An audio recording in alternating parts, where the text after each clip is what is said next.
Welcome, everybody. My name is Roger Durley. I'm the executive director of the Santa Barbara International Film Festival, and I'm very excited to have this conversation about the film Babenco, Tell Me When I Die, about the incredible director Hector Babenco, who was his films Pichote and Carandiru were Oscar nominated for Best Foreign Film. He was also the first Latin American um, director to be nominated for the Oscar for Kiss of the Spider Woman. I should also mention that he starred as Virgilio Pinera in Julian Schnabel's Before Night Falls, one of my favorite films. And with us, we have the film director, Barbara Paz, and she also produced the film. And we have the producer, Myra Babenco, who's the daughter of Hector Babenco. And I should also note that this film is Brazil's official entry for the Oscars for Best International Feature, and it's the first time that a documentary has been included, has been nominated by Brazil. And with us as well is one of my favorite directors of all time, Julian Schnabel. And the other person you see on the screen is the translator, Mike Wade. So thank you everybody for being here. Barbara, I want to start with you. When did this process start? You filming Hector and the idea of creating this film, this amazing film. So thank you, Roger. So my English is not so good. Michael Waits is an actor, is good actor, and is my friend, and stay with my está no filme também, vai me traduzir melhor. Bom, o filme começou com essa urgência de querer registrar esse homem, esse grande homem que estava muito doente, e foi num leito de hospital que eu quis começar a filmá-lo. This film started with the urgency. I wanted to make a recording of this man who was in hospital, and it was actually in the hospital that it all started. The idea came to life. Eu queria filmar não só o cineasta, né, o diretor, mas sim o poeta, né, o pensador, esse homem que sobrevivia, né, lutava para ficar vivo, porque ele teve doente muitos anos, para fazer mais um filme. Era isso que eu queria registrar. It wasn't just the filmmaker she wanted to film, but the man himself, and who was a great thinker, and who she wanted to film his great poeta, survival. Né? Yeah, it was like a love poem, a love letter, and filming. You know, he lived for cinema, and cinema helped him survive. He was a very sick man for a long time. Essa foi a razão. That was the reason, the raison d'être of the film. And Barbara, this is a beautiful documentary, but it's not a conventional documentary. When in the process did you decide to not make it a conventional documentary about Hector? Eu nunca quis fazer um documentário tradicional, convencional. Eu sempre quis fazer um filme com o meu olhar, um olhar mais, um poema lírico, algo mais como uma carta de amor ao cinema. I never wanted to make a traditional documentary. I wanted to make it through my eyes as a love letter to cinema as well. Porque ele estava vivo e ele queria falar dele. Ele queria ser o protagonista da própria história. Because when it started, of course, Hector was still alive, and he wanted to be the main protagonist in his own story of survival, apart from anything else. Ele queria ser o protagonista, né, da própria história. Então, essa urgência de querer... Ele queria ser registrado, mas ele não queria que ninguém falasse dele. Ele queria ele falar dele. Yeah, he wanted to be the protagonist. He wanted to, if you like, do the talking. He didn't want other people to do the talking for him or about him. He wanted to tell his story.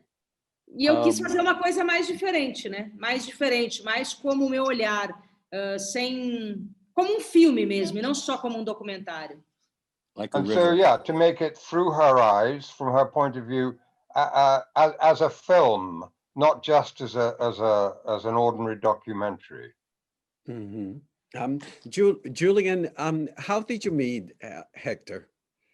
Well, first, one thing I wanted to say about Barbara's film before I get into that is that many times we see films, theatrical films that use documentary footage or footage that existed in the world to bring you deeper into the story and make it seem more real. In this case, it's the reverse in a sense, where you've got something that's real and they took a movie that they were making, and in the process of doing that I think the viewers become closer to what it is to actually make a film. What is subject matter? What is, because people are not acting, people are alive. And I remember when Gary Oldman directed his movie, my brain is fried a little bit. What was it? What was the Nil name of by Gary's Mouth? film? Thank you. And he said, you know, it smells like acting around here. And I think that obviously he didn't want to see any acting. He just wanted to see people being real. And I think that the thing about that makes it, this is really not a documentary. There's real footage in it, but at the same time, there's an equivalence between the things that Hector invented or the world that he created and the world that Barbara and Hector created and the world that they were living in also. So there's a kind of cross-pollination of these things that gives this film a unique membrane that is very pervasive and speaks in its own language. I just wanted to say that before I said No, yeah, of course. how Thank you. Hector and I met. But years ago, before I ever made a movie, I saw the film Pichoch, which I thought was probably the best. My two favorite films of the 1980s were Raging Bull and Pichoch. And when I was going to make Basquiat, I loved the music that John Neschling made for Pichoch. And I knew a girl who knew Hector, who was Nessia Pope. She was Brazilian, and I guess I got Hector's number from her somehow, and I talked to him for a little bit, and I said to him, you know, I'd like to use the music from Pichoch for this film I'm making, this film Basquiat. And I said, how much, you know, could I get it from you for? And he said, I give it to you for $1. And that was kind of the beginning of our friendship. And then we've been very close friends until the time that Hector passed away. But loved him and know him pretty well. That's great. Barbara, the decisions that were made, for the film, like the choice of black and white, were those decisions that you made with Hector, or tell us about that. Eu sempre achei que meu primeiro filme seria preto e branco. E um dia o Hector disse que a memória dele, a memória de cinema dele era em preto e branco. Então eu falei para ele, o nosso filme vai ser black and white. I always thought that my first film would be in black and white. And Hector once said to me that whenever he thought of a film, thought of the cinema, he always thought in black and white. And so I said, this film will be in, we decided it will be in black and white. Mm. That's a really good. Yeah, E eu no. queria que fosse, sorry, Roger, eu queria que o filme fosse como uma única história, como um conto, né? E não como parasse para mostrar filmes, fosse uma história só, vida e obra junto. A vida e obra do Hector não estavam separados. E eu acho que o preto e branco me ajudou a contar essa história. Yeah, I wanted it to be a unique kind of film that told a story, not just you know, bits and pieces, but I'm adding a bit here, but I know what Barbara means. Without chronological, just a lyrical way of telling a story. Não, é vida e obra, né, Mike? Vida e obra juntos.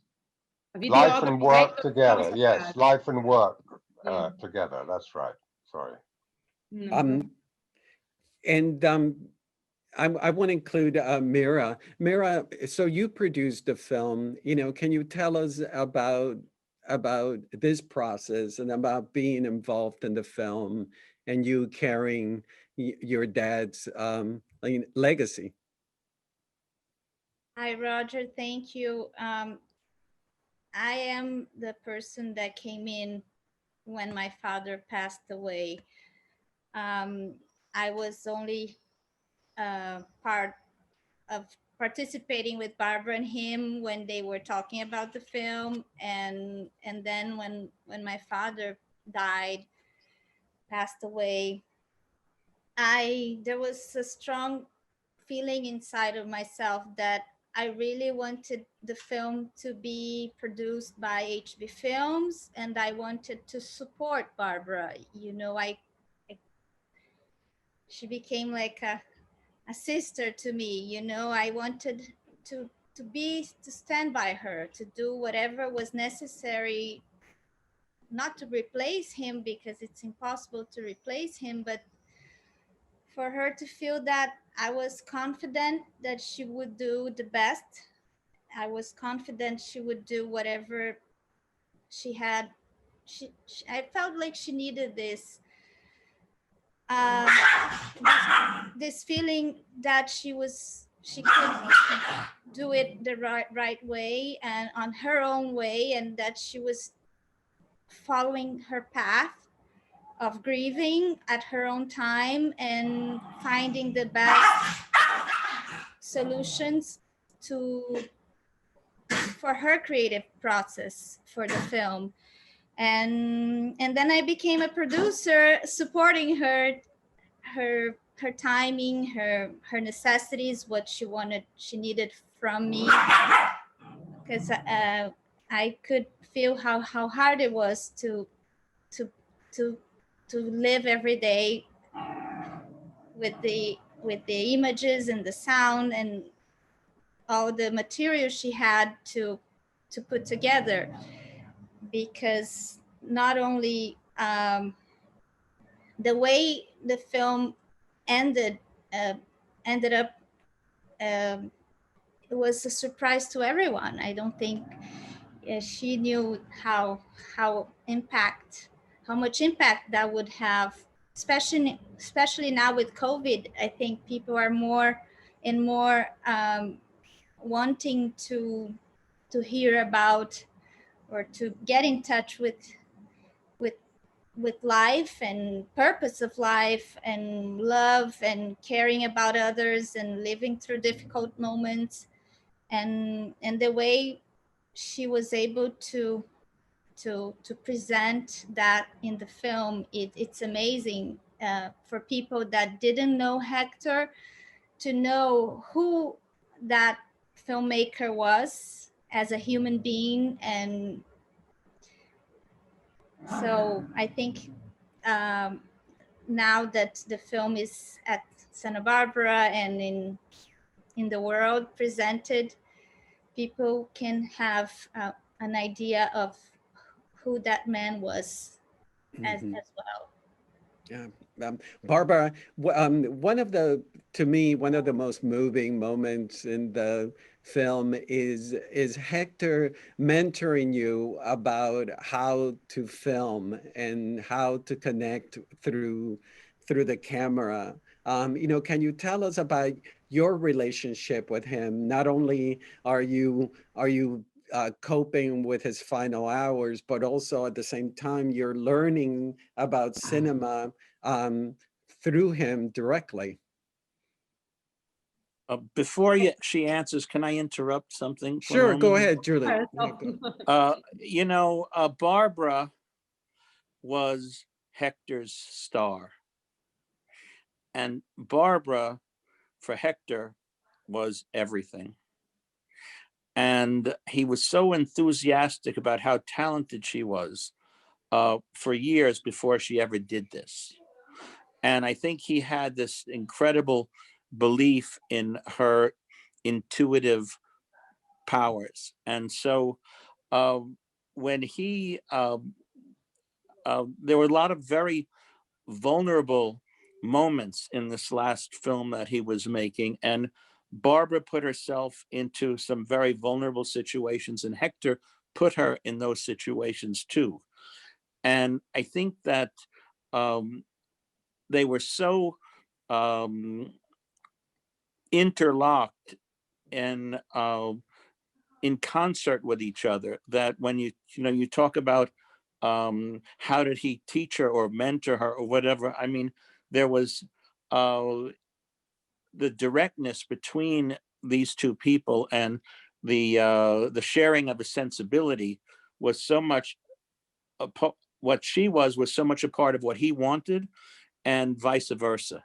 So when finally they got to doing this, it's almost as if they became one person that was melded together. And you could see in this dance scene where she became the epitome of his desire. And at the same time, there was no distance between him watching her and him being sensitive to being susceptible and vulnerable to whatever might befall her and himself. So it's very hard, I think, to talk about it in an academic way. I feel like these two people managed to do some, and I think if Hector was here, he would be so satisfied, and he felt so marginalized, and he felt like he was a Latin American director and he was part of something that was outside of the system. And I think through something extremely personal between Barbara and him, he's here in this platform, and I think he would just have all sorts of smiles on his face about what has happened here, and the kind of, she did not let him down. Thank you. That's all I wanted to say about that. Yeah, and you've made Barbara very emotional. While Barbara gets herself together, Julian, you alluded to the fact that Babenco was always consider himself an outsider, and that is reflected in his films. Did you feel a connection to that part of his storytelling?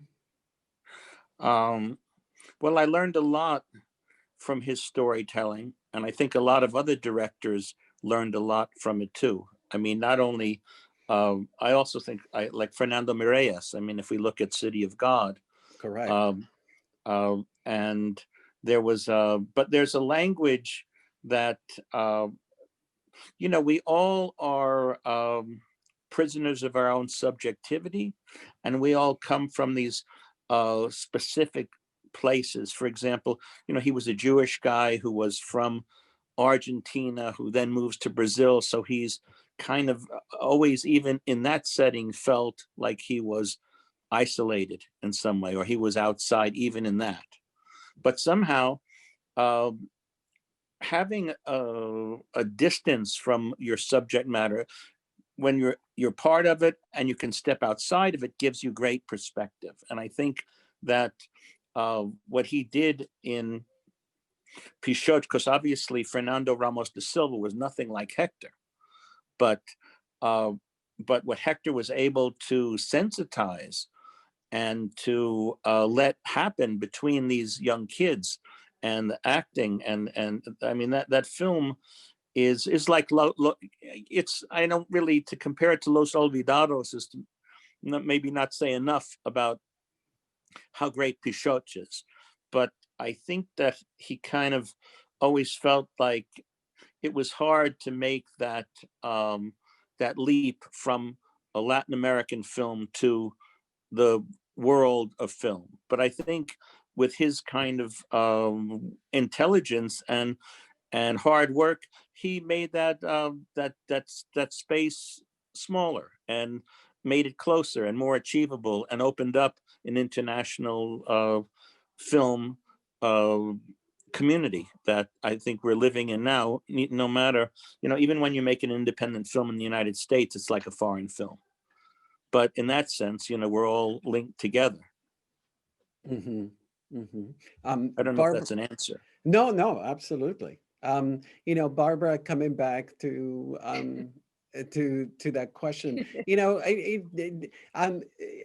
one of the most gorgeous moments I think in cinema I've seen in a long time is the Singing in the Rain moment with you and Hector. Can you tell us about shooting that sequence and how you felt and the entire experience?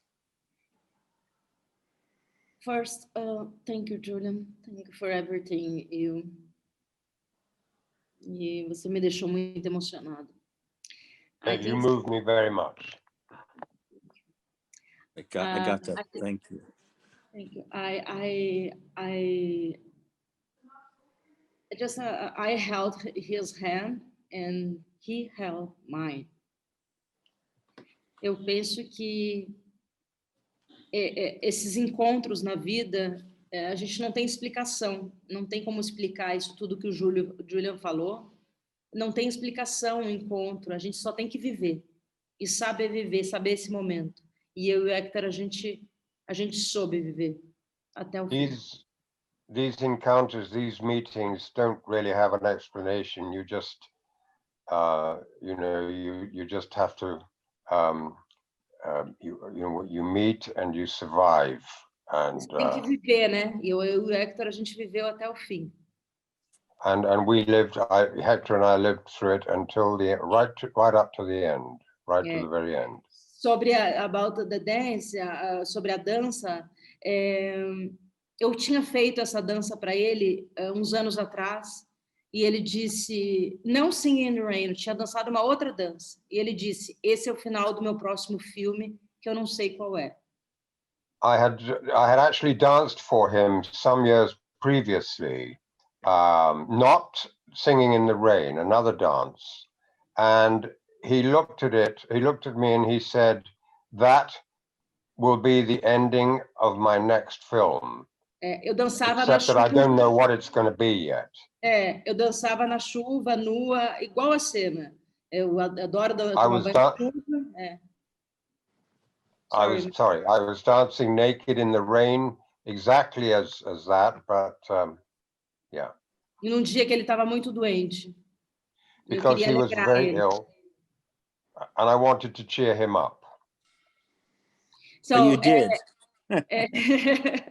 E anos depois, ele vai fazer Meu Amigo Hindu, My Hindu Friend, e aí ele acorda 3 dias antes, que essa era a cena final, ia ser a dança. Mas eu estava fazendo uma dança a lá Pina Bausch, uma coisa mais dramática. Ele falou, não, o filme tem que acabar com vida. 3 dias antes ele acordou e falou, você vai ter que dançar Singing in the Rain. Eu falei, mas eu não sapateio. Ele falou assim, se vira. Let me see if I can remember all that. 3 days before we filmed that scene, he woke up and he said, yep, that dance will be the end of the film, but I don't want a dramatic dance. I want Singing in the Rain. I don't want Pina Bausch. I want Singing in the Rain. And I had 3 days to get it together. Então, e aí eu fiz a minha... Ele falou, eu quero a sua palhaça, sua clown.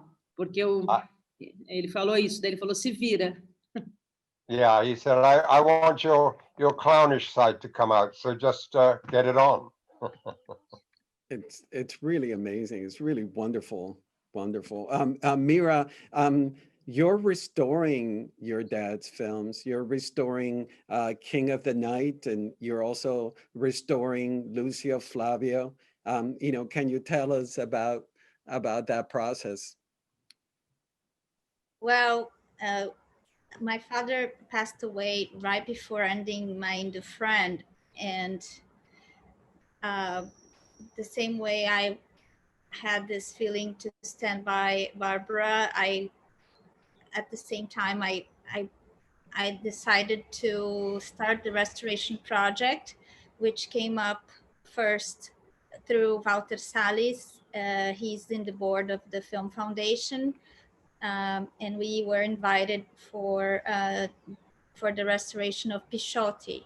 The Film Foundation is the organization that Martin Scorsese has the World Cinema Project, which restores films around the world, and they invited us for Pisciotti's restoration. And now I'm ending Lucio Flavio and King of the Night, which were the two films prior from Pisciotti. I think now with the documentary as well, we will hopefully be able to gather the other films which are not HB Films complete production, and be able to have Hector's whole filmography available for future generations. And of course, it's suspicious that I'm to say from my voice, but all his films are very actual. All his films have a meaning. All his films have something to tell humanity today. What he did in the 80s with Pisciotti was visionary. He had all his films have still a lot of um, importance, not only as an entertainment of a filmmaker, but today's world is hungry for these themes in a manner that he was unique putting them together, which is not reflecting in sides, but he was very objective and unique way of filming this real problems, you know, that the world still continue to that we live on. And so I think I will hopefully try to get all films restored and be able to present in different festivals and online, and we'll be able to share with the documentary, which is a great way to make everybody that watches the documentary is curious. People that don't know him, they want to find out what these movies are. That's something we noticed in Venice, that the judges at Venice Film Festivals, the majority of them were younger generation, and they didn't know so much. They knew, but not necessarily had lived through Hector's films. So that was very important for us to have, to notice that not only people that knew Hector get hit by the film. So that's very, very special. Yeah. Yeah. Myra, Maria Camargo helped with the screenplay. She's a childhood friend of yours. You know, can you talk about the involvement of her and the importance of have her collaborate with Barbara? Yes. Well, yeah, we grew up together. Maria is from Rio, but we used to spend vacation together because her father was a very important artist. and he worked with my mother, and my mother has an art gallery, and he was a really good friends with my father. They loved each other. They had a lot in common, Hector and Maria's father. And we grew up spending vacation together, but then when Maria grew up and she never really worked with my father. And one day she came to Sao Paulo, and I told her I would like you to have dinner at my father's house. She knew Barbara, but they weren't so close because they didn't know each other that well at the time. And then my father invited her to talk more seriously about her doing this screenplay with Barbara. And that was like not too long before he passed. So it's 2 semanas, 2 weeks ago. yeah, 2 weeks before. Before, 2 weeks before. So, and then Barbara and Maria, Barbara went to Rio right after Hector died, and I would go visit them, and I could hear them listening to his voice, and it was so comforting for me to know that these two people, two women I loved so much, were able to do this for my father, because I could not listen to him all day. It was very difficult, very difficult. So I'm very thankful and proud that these two beautiful women did this great job. So Yeah. Maria, Yeah. Barbara, did Hector get to see any of the film? Sim, sim, sim. Ele assistiu 10 minutos do filme, eu fiz um promo para ele alguns meses antes de ele partir. E ele começou a chorar, ele amou. O filme, eu fiz um promo, já era preto e branco, já era... maybe I can try talking in English, but Mike, tenta traduzir pouco. Yes, he try. did. Before he died, I did a promo for him about 10 minutes long, in black and white, of course. And he loved it. He loved it so much he cried. Ele falou até que eu sou homem interessante, né? Oh, yeah. He said, oh, look, looks like I'm an interesting fellow. Ele falou, ele gostou, ele falou, pega meu passaporte e vai. He said, okay, take my passport and go and fly, if you like, I think you mean. Yeah. Julian, you worked with Hector in Before Night Falls. It's such a memorable character to me, Virgilio Piñera. Can you tell us about working with Hector in front of the camera? Well, Hector, obviously, Hector being a director and Hector being my friend never was without comments. So, yes, he was on the set, but at the same time, he was always saying, yeah, but maybe you want to put the camera over there. Maybe, what do you think about doing this? Or, I said, Hector, it's okay. It's all right. I'll take care of this.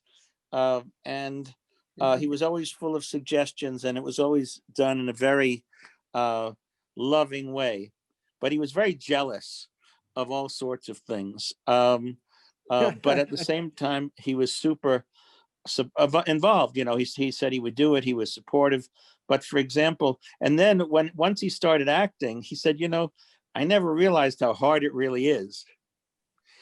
I think he didn't realize how hard it was to be an actor, or he just said that. But I think he was having a hard time being Virgilio. But I think he got he got in the rhythm of it ultimately. But it was absolutely great. And the thing is that Dennis Hopper was there also. Dennis wasn't in the movie, but the two of those guys, I mean, they're both directors, and it's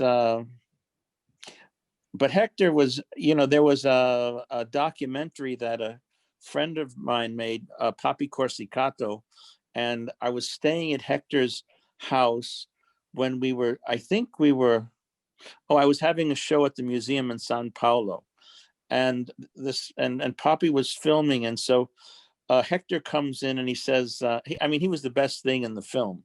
He said, yeah, I come in and my maid said that Julian made the best risotto ever. It was really pissed off. And then he had just come in from somewhere, and you know, I went in the bed and I was lying down next to him, and he woke up and saw me there, and he said, yeah, he was lying there like he was my companion. And so we had this funny, you have to see it, because there's this one moment where he says to me, I'd like to have some sushi. I said, sushi? I said, okay, I want sushi too. And he said, you're a liar. And he was just, you know, he would make it up as he would go along, but he was very, very, very delightful and funny. And, you know, he was talking about being around me when I was painting out in Montauk. And he said, you know, I'd come there and it'd be early in the morning and Julian would be painting and there was this music playing, and, you know, that was all made up. I was never painting in the morning where there was music playing outside in my studio. I mean, that's just the way Hector saw me or saw things, and elaborated making a story up.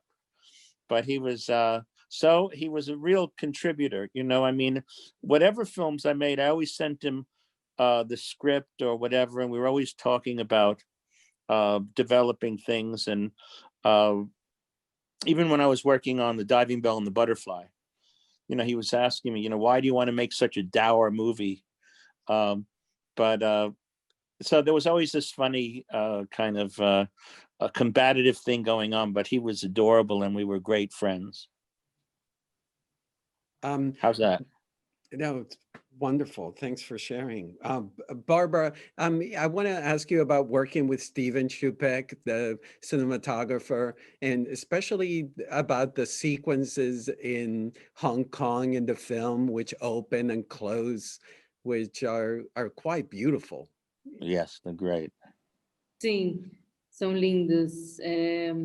O Stefan foi um encontro maravilhoso. Ele é amigo de um amigo em comum, um cineasta, que nos apresentou. Ele estava no Camboja fazendo um filme e eu precisava de um fotógrafo que fosse a Hong Kong.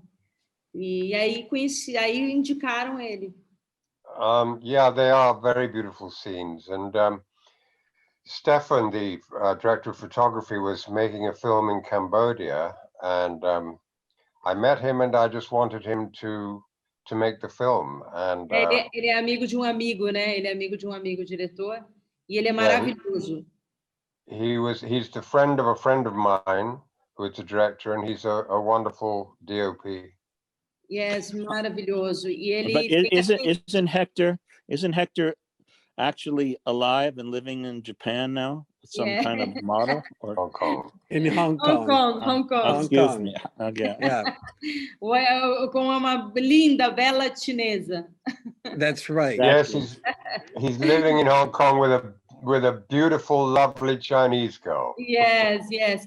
Mas Stefan is a brilliant cinematographer, director of photography, né? E ele tem a sensibilidade que eu precisava. Saímos com a câmera na mão, eu queria sair com a câmera na mão no meio de Hong Kong. E ele teve essa coragem, com muito medo a gente fez muito mais cenas do que ficou no filme. Então, a gente teve uma parceria incrível. Vai, Mike, sorry. Yeah, he's a great director of photography, and he had exactly the kind of sensibility that I needed for this picture. And he had great courage, and we went out camera in hand E daí, Bárbara, depois saíram. Muita gente nas ruas de Hong Kong. Eu queria navegar com a câmera pelas ruas de Hong Kong. E ele teve essa coragem comigo. Eu falei, vamos. I wanted to navigate the streets of Hong Kong with the camera and just do it. And he had the courage and the insight to know what we were. E eu queria procurar o Hector por todos os cantos. Ninguém entendia. And we were looking for Hector everywhere. Nobody got that. E ele é um grande parceiro. E aí ele veio para o Brasil também, o Stefan, e filmou várias cenas aqui, o jantar, e as cenas todas que são subjetivas de Hector. He was a great colleague, and he also came to Brazil, and he did the scenes in Brazil, the farewell dinner. And what o que você falou no final, E as cenas subjetivas dele, algumas cenas subjetivas. And the more subjective scenes as well. Yeah. Steph é casado com uma grande diretora indiana, a Udita. Ele era o quê? Ele é casado com uma grande cineasta indiana. He's married to a great Indian filmmaker. Yeah, Udita. It's a brilliant couple. I love that. Well, I mentioned to you, Barbara, and also to Myra, that, you know, I grew up in Latin America, and cinema to me meant the world, and seeing your Hector triumph in cinema and being nominated for the Oscar, being the first Latin American director to be nominated for the Oscar, was a great source of pride for me, and also his films, Pichote and Caranduro, being nominated was, I was rooting in the dark for his triumph. And so your film now is the official Oscar entry from Brazil, and it's the first time that a documentary has been submitted by Brazil. How do you feel about that, Barbara, and also Myra, that there is something very poetic and beautiful about the fact that Hector's last film with you, Barbara, is submitted for the Oscars? Isso é uma emoção, porque o Hector merecia isso. This is a very emotional thing because Hector really deserved this. É a primeira vez na história do país realmente que abrem as portas para o documentário, e o Brasil tem feito documentários maravilhosos. It's the first time in Brazilian cinematic history that they've selected a documentary, despite the fact that Brazilians have made some wonderful documentaries. Yes, abriram as portas agora. Isso It opened the doors for this. Isso é histórico. It's a historic moment because it has opened the doors for this kind of for Brazilian documentaries, let's face it. But you know, I'm sorry, but the thing is that Hector was sick for such a long time, and he battled with sickness for such a long time, and he actually won. And then in this last film, which was about that battle, it really got resolved in Barbara's film. It wasn't quite done until it was the raw material somehow for Barbara's film, which was a complete portrait of his journey and of who he was. And so the stuff that he shot for my Hindu friend, in a sense, was the documentary part that they could assimilate and put into this thing that I think told his complete story. And that's why it's not like picking a topic. It's like living a life, and this whole life kind of arrived at this place where it became the film. Yes. That's, yeah. Yes. I just say that William Dafoe is a foi um grande, grande parceiro dessa jornada, dessa última jornada, desse último filme. Eu queria falar dele, a importância dele nessa parceria, porque ele foi um grande amigo, um grande parceiro. Yeah, Willem Dafoe was a great partner on this journey. He's a great colleague, and I just wanted to mention him in that context. I will say even further two points I want to complete. One is that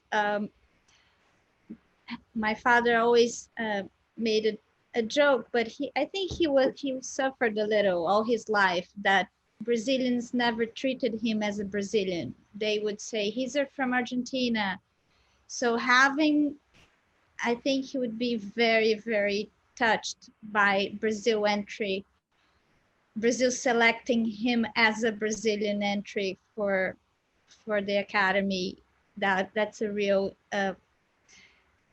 irony of the destiny as well, because he was Brazilian. He chose Brazil from 17 years old on. I remember when I was little, I would say, let's go to Argentina, Daddy. And he never took me to Argentina. I went with my grandparents. He never taught me Spanish. He really loved Brazil. So it's a great, great gift. Yeah. I don't even think it's very spiritual. It's very important what's happening. This honor to be Brazil entry. Of course, we believe the film it's not a conventional documentary, but Brazil selecting the film. Barbara, we had many fights this year. She said they would never choose our film. Forget about that. And I was like, come on, it's not impossible. That can happen, you know? And isn't that true, Barbara? She just said, sim, porque eu fui júri 3 anos atrás, eu fui júri da Academia Brasileira para escolher o filme para o Oscar. And she would see this. Oh, sorry. So yeah. 3 or 4 years ago, I was on the Brazilian jury choosing films for the Oscar. E tinha alguns documentários, e eles falaram que o documentário era para outra categoria, então tinha esse impasse, essa briga. And there were some documentaries, but they said, no, that's another category. So there was this impasse. But I told Barbara, you know, we're going to submit. You never know, you know, it might happen. And we did it. So that's very important for us. It's a recognition for him as a Brazilian that he wanted to be. And as for like what Julian was saying, when Willem Dafoe came to Brazil, my father was very weak on his legs and the diabetes. He was taking a lot of medicine and he didn't feel like he was able to do another film. And I insisted a lot because I said, you know, you're not going to be doing, he wanted to build a house in Bahia. And I said, no, don't build the house, do a film. That's what you love to do. You're not a construction man. And then Willem Dafoe came to Brazil and Willem asked if he had any plans to do any movies, and then he invited Willem, and Willem accepted, but he only could shoot in like 4 months later, and he rushed to finish the screenplay to translate into English for Willem, and he did the film. He ended the film in February to submit for Cannes, and when the film didn't get the recognition he wanted, for me it's very it was a sign that he could not take that. It was very, very strong on him, and he gave up, you know. And the relationship with Willem was so important to him, and you can see that in the scenes in the documentary, how Willem became Hector, because Willem is completely different from Hector. He's a yoga practitioner, and Hector is it's a totally different constitution physically and also William meditates. Hector is not someone.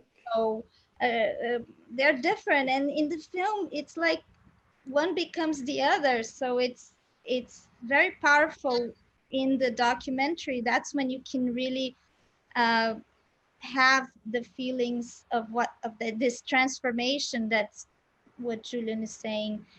And Well, I mean, Willem is two things. I mean, he's an actor and he's a human being.